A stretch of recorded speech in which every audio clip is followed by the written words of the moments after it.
A tour of Mississippi State Penitentiary. In the Mississippi Delta, there is a place that has existed for more than a century, quietly, continuously, and often controversially.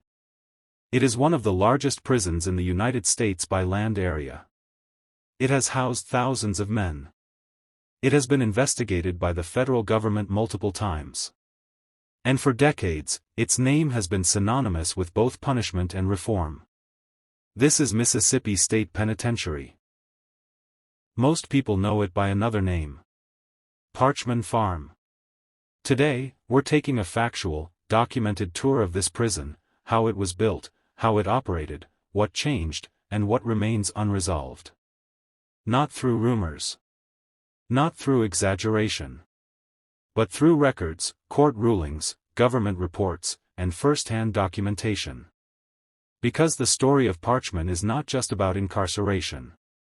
It's about American history, written behind fences. A tour of Mississippi State Penitentiary. Before we dive into today's powerful story, don't forget to hit that like button and subscribe for more gripping tales. Your support helps us keep sharing these stories, and we wouldn't want you to miss any of the action. Now, let's get started. Where Parchman is. Mississippi State Penitentiary is located in Sunflower County, Mississippi, in the heart of the Mississippi Delta. The prison sits on approximately 18,000 acres of land, making it one of the largest prison properties in the United States. This size is not incidental, it is foundational to how the prison was designed to function. Parchman is not near a major city. It is roughly 100 miles north of Jackson, Mississippi's capital. The surrounding area is primarily agricultural, with limited population density. From its earliest days, isolation was not a side effect. It was a feature. The official name, Mississippi State Penitentiary, is rarely used in popular conversation. Parchman Farm remains the dominant term, a reference to the plantation-style prison system that defined its early years. This land was not always a prison. Before the state acquired it, much of the area consisted of plantations worked through convict leasing and agricultural labor systems common in the post-Civil War South. By the late 19th century, Mississippi officials were searching for a centralized, state-run penitentiary that could replace county-level convict leasing, largely due to corruption scandals and mounting public criticism. The solution they chose would shape incarceration in Mississippi for generations. Why Parchman was built. Mississippi State Penitentiary officially opened in 1901. At the time, Mississippi did not operate a single centralized state prison. Instead, incarcerated individuals were leased to private plantations, railroads, and businesses, a system known as convict leasing. This system generated revenue for the state, but it was widely criticized for extreme abuse, lack of oversight, and high death rates among prisoners. Investigations in the late 1800s revealed widespread mistreatment, prompting Mississippi lawmakers to abolish convict leasing and replace it with a state-controlled alternative. Parchman Farm was that alternative. But while the ownership changed, many of the labor practices did not. From the beginning, Parchman was designed as a self-sustaining prison farm. Incarcerated men worked the fields, raised livestock, and produced food not only for themselves, but for other state institutions. Cotton was the primary crop. Agricultural labor structured daily life. The prison was racially segregated from its inception, reflecting Jim Crow laws of the era. The vast majority of incarcerated laborers were black men, a pattern consistent with post-Reconstruction incarceration across the South. Oversight was minimal. Discipline was enforced internally. And for decades, Parchman operated with little external scrutiny. What the state saw as reform, ending private leasing, became, in practice, a new version of forced labor under government control. The trustee system. One of the most documented, and controversial, features of Parchman's early operation was the trustee system. Under this system, certain incarcerated men were designated as trustees and given authority over others. These trustees were often armed. They supervised work crews. They enforced discipline. In exchange, they received privileges. Lighter workloads, better living conditions, and sometimes reduced sentences. The system was defended by prison administrators as efficient and economical. But investigations and survivor accounts documented widespread abuse. Trustees were accused of beatings, coercion, and violent punishment. Oversight was limited, and accountability was rare. By the mid-20th century, Parchman's trustee system had become infamous. National journalists began reporting on conditions inside the prison. Civil rights organizations raised alarms. Former prisoners described a system that blurred the line between incarceration and forced servitude. Despite this attention, the system remained largely intact for decades. Change would not come voluntarily. It would come through the courts. Life inside the early camps. For much of the 20th century, Mississippi State Penitentiary was divided into multiple camps spread across the property. Each camp functioned semi-independently, housing hundreds of incarcerated men assigned to agricultural or maintenance labor. Housing conditions were basic. Large open barracks. Metal beds. Minimal privacy. Daily schedules were rigid. Work began early in the morning and often lasted until sunset. Meals were simple and repetitive. Medical care was limited, particularly in the early decades. Official prison records show that discipline was enforced through corporal punishment well into the mid-1900s. While state officials argued that Parchman was more humane than convict leasing, external observers increasingly disagreed. By the 1960s, Parchman had become a focal point for broader conversations about race, punishment, and civil rights in the American South. That attention would soon lead to a landmark legal case, one that permanently altered how prisons across the United States operate. The case that changed everything. By the late 1960s, Mississippi State Penitentiary was no longer operating in obscurity. Civil rights attorneys, incarcerated plaintiffs, and federal courts had begun scrutinizing conditions inside Parchman with increasing intensity. The turning point came with a lawsuit that would permanently alter not only Parchman, but American prison law itself. The case was called Gates v. Collier. Filed in 1970, the lawsuit was brought by 4 incarcerated men at Mississippi State Penitentiary. They challenged nearly every aspect of life inside the prison: housing, discipline, racial segregation, medical care, and forced labor. At the time, Mississippi prisons were still officially segregated by race, despite the Supreme Court's ruling in Brown v. Board of Education more than a decade earlier. Corporal punishment was still used. The trustee system was still in place. Living conditions varied drastically by race and status. Federal Judge William C. Keedy was assigned to the case. What he found would shock even seasoned court observers. Federal investigation inside Parchman. During the Gates v. Collier proceedings, the federal court conducted an extensive investigation into conditions at Parchman. Testimony came from incarcerated men, prison officials, and outside experts. The findings were detailed and damning. Judge Keedy documented systematic racial segregation, the use of physical punishment, including beatings, armed trustees supervising other prisoners, inadequate medical care, unsanitary living conditions, lack of due process in disciplinary actions. In his ruling, Judge Keedy stated that many of these practices violated the Eighth Amendment, which prohibits cruel and unusual punishment. This was not a narrow ruling. It was sweeping. The court ordered Mississippi to dismantle the trustee system, end racial segregation, abolish corporal punishment, and implement constitutional standards of care and oversight. The state appealed. In 1974, the U.S. Court of Appeals for the Fifth Circuit upheld the ruling in full. Parchman would never operate the same way again. The end of the trustee system. One of the most immediate consequences of the Gates ruling was the complete elimination of the trustee system. Trustees were disarmed. Authority was removed. Supervision returned to trained correctional staff. This change required a rapid restructuring of prison operations. For decades, Parchman had relied on incarcerated men to police each other. The court ruling forced the state to hire more officers, establish clearer chains of command, and implement formal disciplinary procedures. Mississippi officials initially resisted, citing cost concerns. But the federal court made it clear, constitutional compliance was not optional. The transition was not smooth. Staff shortages occurred. Security challenges increased.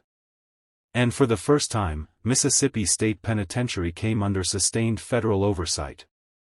Yet, the end of the trustee system marked one of the most significant prison reforms in U.S. history. It became a reference point for lawsuits and reforms across the country. Desegregation and structural reform. Racial segregation at Parchman had been explicit and institutionalized since its founding. Black and white prisoners were housed separately. Assigned different work. Provided different resources. The Gates ruling ordered immediate desegregation.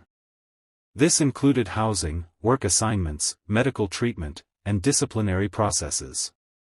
The change was legally mandated, but socially complex. Mississippi State Penitentiary existed within a state still grappling with the aftermath of the civil rights movement. Desegregation inside the prison mirrored tensions outside its walls. Nonetheless, federal oversight ensured compliance. By the late 1970s, Parchman was officially operating as an integrated facility under constitutional standards, at least on paper. But compliance did not mean perfection. New challenges were already emerging. Modernizing a 20th-century prison. Following federal intervention, Mississippi began a gradual modernization of Parchman. Wooden barracks were replaced or renovated. Medical services were expanded. Formal classification systems were introduced. The prison shifted away from exclusively agricultural labor, although farming remained part of daily operations. Parchman's vast land holdings allowed it to continue producing food for the prison population and other state facilities. By the 1980s and 1990s, Mississippi State Penitentiary had become a hybrid institution, part modern correctional facility, part historical remnant of an earlier era. But modernization came unevenly. Funding fluctuated. Staffing remained a chronic issue. And national conversations about mass incarceration began reshaping prison populations. Parchman was no longer isolated from broader systemic pressures. It was embedded in them. Death row at Parchman. Mississippi State Penitentiary also became home to Mississippi's death row. By the late 20th century, all male prisoners sentenced to death in Mississippi were housed at Parchman. Executions were carried out at the facility until 2022, when Mississippi completed construction of a new execution chamber at the Central Mississippi Correctional Facility in Rankin County. Over the decades, Parchman's death row has been the subject of repeated legal scrutiny. Lawsuits challenged execution methods, confinement conditions, and mental health care. Some claims were upheld. Others were denied. What remains documented is that Parchman played a central role in Mississippi's capital punishment system for generations. A prison under pressure. By the early 21st century, Mississippi State Penitentiary faced a new set of challenges. Aging infrastructure. Budget constraints. Staff shortages. An incarcerated population with increasing medical and mental health needs. These pressures would eventually erupt into public view. And once again, Parchman would find itself under national scrutiny. But this time, the question wasn't about the past. It was about whether decades of reform had gone far enough. The 2019 to 2020 crisis. In late 2019, Mississippi State Penitentiary returned to national headlines. Between December 2019 and January 2020, multiple incarcerated men died inside Parchman over a short period of time. The deaths were not the result of a single incident. They occurred across different housing units, under different circumstances, but within the same strained system. Families of the deceased demanded answers. Advocates pointed to long-standing warnings. State officials acknowledged serious problems. At the center of the crisis were familiar issues: severe staff shortages, failing infrastructure, delayed medical and mental health care, security gaps inside housing units. Mississippi officials confirmed that staffing levels at Parchman were far below recommended standards. In some units, a single officer was responsible for supervising dozens, or more, incarcerated men. This was not hidden from authorities. Reports and audits had flagged these risks for years. The crisis forced those warnings into public view. What officials confirmed? In response to the deaths, the Mississippi Department of Corrections acknowledged systemic failures. Officials confirmed chronic understaffing across multiple facilities, delayed emergency responses, infrastructure problems, including broken locks and inoperable cameras. The governor ordered an internal review. The state legislature held hearings. Emergency funding was discussed. But officials also emphasized a broader reality. Parchman was not an isolated case. It was a reflection of statewide correctional stress, affecting facilities across Mississippi. The prison's size and history simply made its failures more visible. No evidence was presented that the deaths were coordinated or part of an organized uprising. Claims of widespread riots were largely unconfirmed or mischaracterized in early media reports. What was confirmed was this: the system was overwhelmed. Federal attention returns. As conditions deteriorated, federal authorities once again took notice. The U.S. Department of Justice Civil Rights Division opened an investigation into Mississippi's prison system, including Parchman. The investigation focused on use of force, failure to protect incarcerated people from violence, inadequate medical and mental health care, unsafe living conditions. Civil rights organizations filed lawsuits on behalf of incarcerated men, alleging constitutional violations. The language echoed earlier decades. Eighth Amendment concerns, systemic neglect, preventable harm. While some improvements were initiated, such as emergency repairs and staffing adjustments, advocates argued they were insufficient. As of the early 2020s, litigation and oversight efforts remained ongoing. The story, once again, was unfinished. What Parchman looks like today. Today, Mississippi State Penitentiary continues to operate. It remains the largest prison in Mississippi, a major agricultural producer for the state correctional system, home to long-term incarceration units, including high-security housing. The prison no longer operates under the systems that defined its earliest years. The trustee system is gone. Corporal punishment is prohibited. Racial segregation is illegal. Yet, Parchman still struggles with challenges common across American prisons. Aging infrastructure, recruitment and retention of staff, healthcare access, oversight and accountability. For some incarcerated men, daily life is stable and structured. For others, it remains unpredictable. The reality of Parchman today is not one story. It is many, unfolding at the same time. Why Parchman still matters. Mississippi State Penitentiary is more than a prison. It is a living record of American incarceration. It reflects how punishment evolved. From convict leasing to prison farms, from segregation to federal oversight, from isolation to scrutiny. Few institutions in the United States so clearly show how law, race, labor, and incarceration intersect over time. Parchman has been condemned. It has been reformed. It has been investigated, again and again. And yet, it still stands. Understanding Parchman is not about assigning easy labels. It's about recognizing how systems change slowly, unevenly, and often only when forced to. The fences remain. So do the questions. Conclusion. A tour of Mississippi State Penitentiary is not a walk through a single moment in time. It's a journey through more than a century of American policy, conflict, and consequence. From its founding in 1901 to federal intervention to modern crisis and reform efforts, Parchman tells a story that refuses to stay in the past. What happens here continues to shape debates about justice, accountability, and human rights, far beyond Mississippi. If you found this documentary valuable, consider subscribing for more fully researched crime and prison history content. Every episode is built on verified records, court documents, and reputable reporting, no speculation, no shortcuts. Thanks for watching. And we'll see you in the next investigation.